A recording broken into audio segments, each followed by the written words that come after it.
The bloated bureaucracy is a big concern for conservatives. They say the federal bureaucratic state has become so huge that it is now a de facto fourth branch of government, and in fact, maybe the most powerful branch. As Paul Strand reports, experts will tell you it's completely unconstitutional.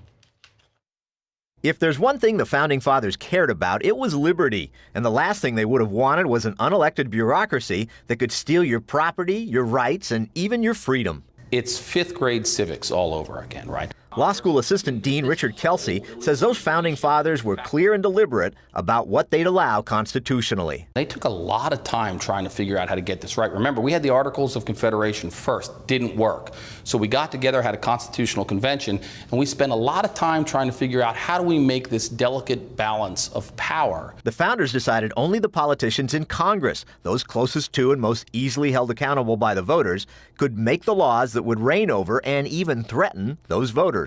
They're supposed to make the laws, propose the laws, be answerable to the people, and the president is not a lawmaker. His job is to either say no to this law or yes to this law. But the unceasing, cancerous growth of the executive branch's bureaucratic agencies has upset this careful balance and made unelected bureaucrats super powerful. They're like a fourth branch of government now, and they are unaccountable.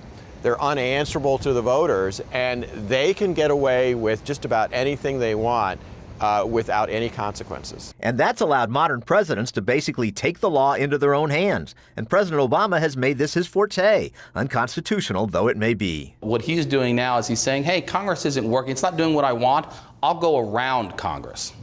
Nothing allows him to do that. It's not even being hidden anymore. The president has come right out and said, if the Congress won't act, I will act. And he's doing it through these bureaucracies. And now they literally wield life and death power over people. They are issuing regulations often with criminal penalties.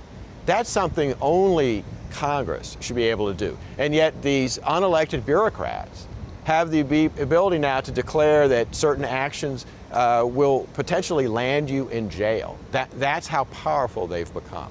And in many cases, to be penalized, you don't even have to know you were guilty of disobeying these regulations, which are now basically a new type of law. The famous saying is ignorance of the law is no defense. But that's before we started making hundreds of thousands of laws every year. In fact, lawmakers are ignorant of the law, right? If you remember from the Affordable Care Act, aka Obamacare, they said we have to pass it before we know what's in it. And even though Republicans have begun talking about reining in some of the regulatory agencies, critics warn the power of the bureaucrats has been growing for years, and Capitol Hill didn't stop them. Congress over the years has delegated too much of its power to all of these administrative agencies. So now you have essentially a shadow government in these federal agencies that is running our country, that's determining how the IRS enforces its tax regulations, how the EPA affects your land and your property and your business. We are empowering this huge federal government that can restrict our liberties, restrict our freedom, restrict our economic opportunities in this country, and it's almost impossible to fight back against these agencies. Paul Strand, CBN News, Washington.